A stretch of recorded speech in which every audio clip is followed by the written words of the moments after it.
Shalom dan salam sejahtera bagi kita semua, dimanapun kita berada pada saat ini. Kiranya kita masih tetap sehat dan dapat bersyukur kepada Tuhan yang Maha Kuasa. Perkenalkan, nama saya Siti Hirnawati Purba. Saya mahasiswi Sekolah Tinggi Bibel Pro HKBP Laguboti, tingkat 5 semester 9. Di sini saya akan menampilkan sebuah video yang berisikan renungan singkat, di mana renungan ini sebagai pedoman hidup kita dalam melakukan aktivitas kita sehari-hari.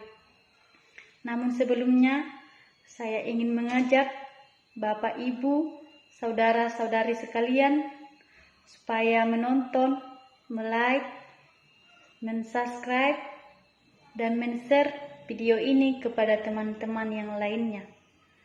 Selamat menyaksikan.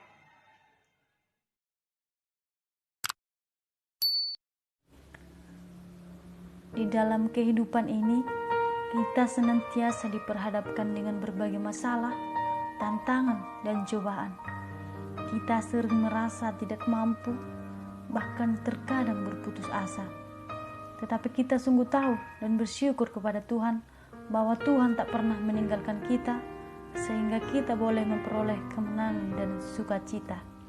Firman Tuhan berkata dalam Filipi 4 ayat 6, "Janganlah hendaknya kamu khawatir tentang apapun juga, tetapi nyatakanlah dalam segala hal keinginanmu kepada Tuhan dalam doa dan permohonan dengan ucapan syukur."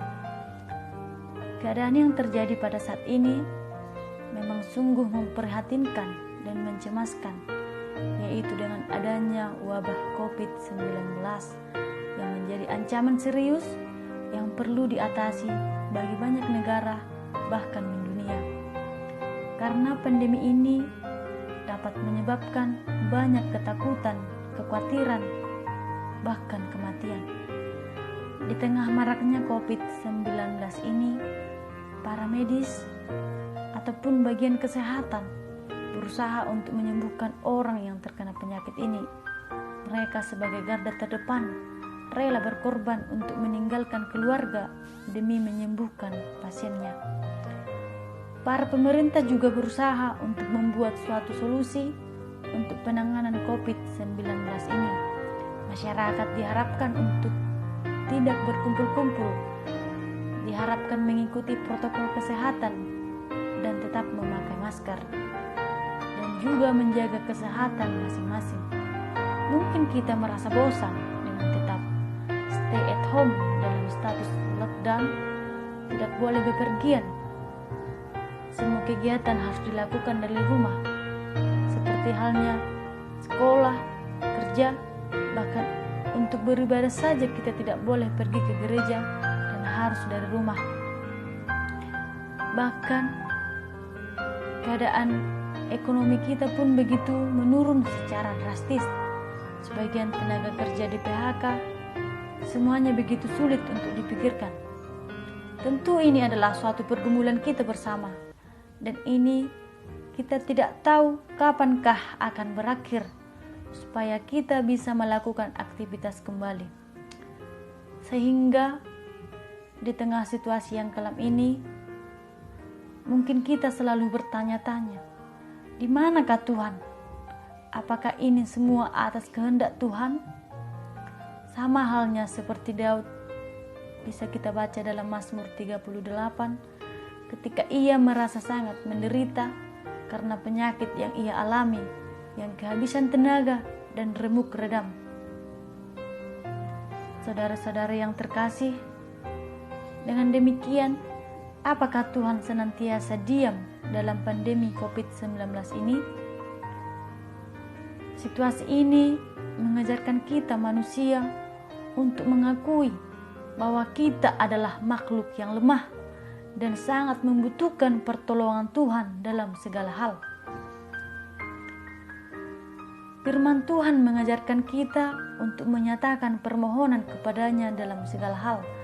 Dengan doa permohonan, dengan ucapan syukur, kita menyampaikan permohonan kepada Tuhan supaya bumi kita dipulihkan.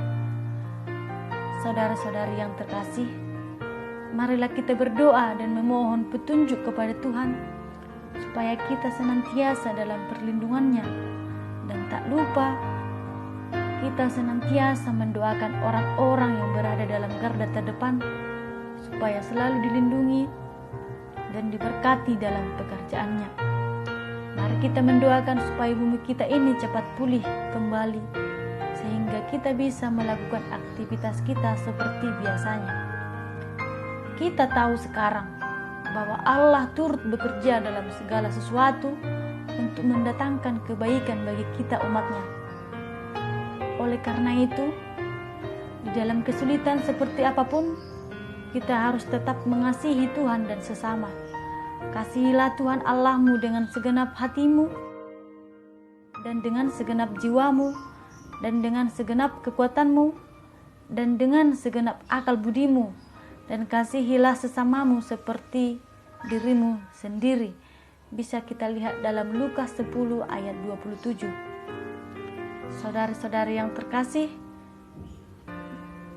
marilah kita serahkan segala kekhawatiran kita kepadanya, sebab Ia yang selalu memelihara kita. Tuhan yang akan membebaskan kita dari semua permasalahan dan kesulitan yang ada. Tetaplah mengucap syukur dalam segala perkara dan persoalan. Masuklah melalui pintu gerbangnya dengan nyanyian syukur, sebab Tuhan itu baik, kasih setianya untuk selama-lamanya. Marilah kita menjadi anak Tuhan yang berhikmat dalam menghadapi situasi ini dan bisa menjadi garam dan terang dunia. Sekianlah renungan singkat ini, semoga bermanfaat bagi kita semua. Shalom.